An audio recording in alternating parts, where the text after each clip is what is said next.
പത്തനംതിട്ട പെരുമ്പട്ടിയിൽ വീട്ടിൽ നിന്നും മൂർഖൻ പാമ്പിനെ പിടികൂടി. പെരുമ്പട്ടി ചെട്ടിയാർമുക്ക് സ്വദേശി ചന്ദ്രമോഹൻ പിള്ളയുടെ വീട്ടിനുള്ളിൽ നിന്നുമാണ് മൂർഖൻ പാമ്പിനെ പിടികൂടിയത്. വീട്ടുകാർ വിവരം അറിയിച്ചതിനെ തുടർന്ന് റെസ്ക്യൂ ടീം എത്തി പാമ്പിനെ പിടികൂടി.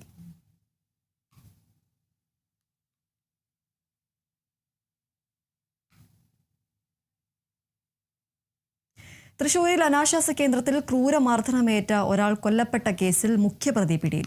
അസം സ്വദേശി നൂർ അലം ആണ് പിടിയിലായത്. അസമിൽ നിന്നാണ് പ്രതിയെ പിടികൂടിയത്. ഒഡീഷ സ്വദേശി ധൻപത് നായിക് ആണ് കൊല്ലപ്പെട്ടത്. കേസിൽ 2 സ്ത്രീകളും 4 പുരുഷന്മാരും അടക്കം 6 പേർ നേരത്തെ അറസ്റ്റിലായിരുന്നു.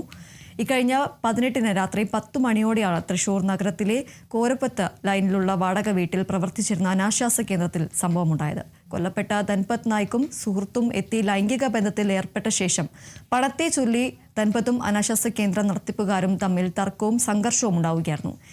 ഇടിവള കൊണ്ട് അടക്കം ക്രൂരമായി ധൻപത് നായിക് ആക്രമിക്കപ്പെട്ടു. ചികിത്സയിലിരിക്കെ തൃശൂർ മെഡിക്കൽ കോളേജിൽ വെച്ചാണ് ധൻപത് നായിക് മരിച്ചത്. ഇതോടെ ഈ കേസിൽ അറസ്റ്റിലായവരുടെ എണ്ണം 7 ആയി.